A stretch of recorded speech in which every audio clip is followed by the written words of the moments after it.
The song Good Trouble, penned just for John Lewis's celebration of life by B.B. Winans.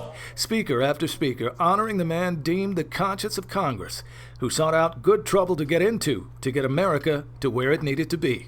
Especially in making all voices heard at the ballot box. Reverend Raphael Warnock, himself a candidate for U.S. Senate, talking about more than just the ink on the voting rights bill Lyndon Johnson signed in 1965, but the price paid by those who fought for it. What he etched in ink had already been sanctioned by blood.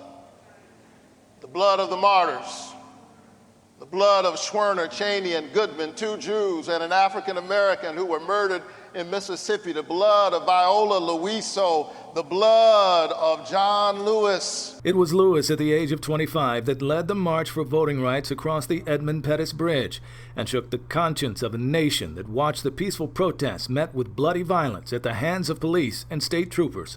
Today, his deputy chief of staff, speaking of the lessons he taught to his staff and what this man who sacrificed so much expected from all Americans. Recognize the dignity and the worth of every human being.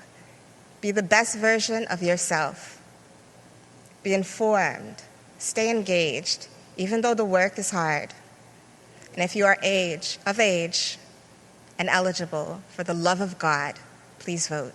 The last point with his dying breath. In a solemn moment, he pulled me closer and he whispered, "Everyone has to vote in November. It is the most important election ever."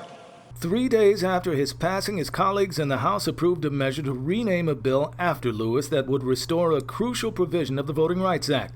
The bill itself, at the moment, blocked by Senate Republicans. You want to honor John? Let's honor him by revitalizing the law that he was willing to die for.